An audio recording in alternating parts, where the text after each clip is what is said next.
Hey everybody, happy Saturday evening. This is going to be a video that is going to be on the NCAA tournament and how exciting this year's tournament has been, and also just a quickie on a look ahead to the Sixers. Sixers are, of course, about to start. They are playing the Timberwolves tonight. Joel Embiid averages about 23.4 per game, while Jimmy Butler, their leading scorer, averages 22.2. Embiid, Simmons, McConnell off the bench, Redick, and the guys just need to keep doing their thing and playing how they have been of late. And this should be a win in the good column for the good guys. Now, moving on to the NCAA tournament, which this year I thought would be a lot more exciting than most because of how some really great talent was ranked lower in the seedings, but not this crazy. This is ridiculous. You had MD Baltimore beat Virginia. You had Creighton lose right away, who I thought was a good 8, and then Kansas State's now a fantastic number 9 as they look to come into tonight as they play Loyola, Chicago coming up. And then we also had Davidson played a great game against Kentucky. That was one of the more entertaining early round games to watch. Buffalo beat Arizona. Arizona was a team that a lot of people had going for. That was surprising. And then obviously Loyola got their thing running by just beating Miami. Tennessee was able to beat Wright State, but then got upset by Loyola.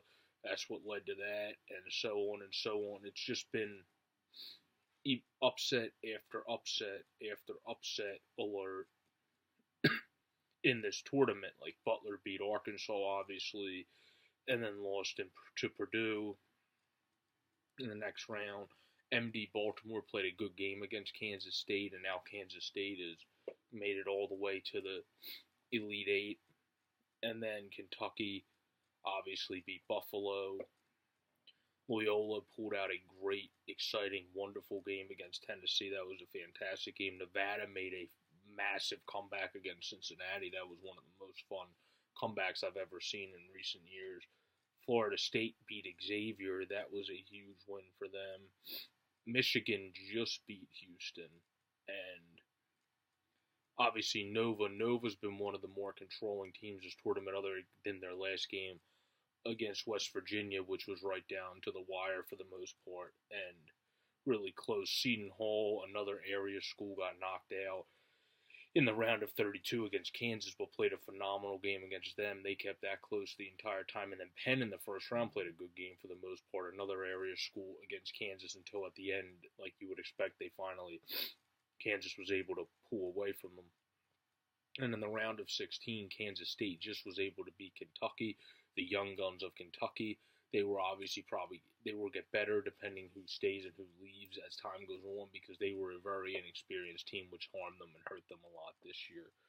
Loyola obviously continued to move on. Florida State upset the Zags.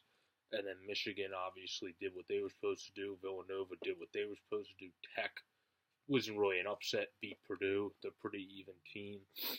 Kansas played a good game against Clemson, and then Clemson almost made a miraculous comeback. But that's what leads us to Kansas and Duke tonight, and also Loyola and Kansas State. And then tomorrow we have Florida State and Michigan. Tonight we have Florida State and Michigan and Kansas State and Loyola. And tomorrow we have Texas Tech and Villanova and Kansas State and Duke.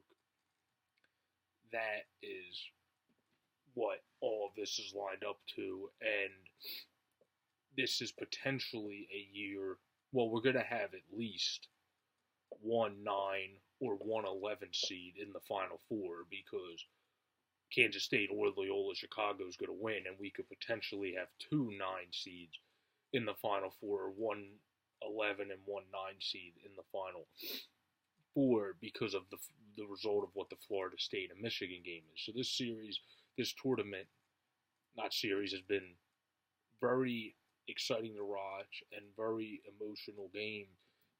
each game that it's been one of the most exciting tournaments to watch in recent history, and I think is going to continue to keep being that way. So enjoy the games tonight. Have a great night, everybody. Peace out.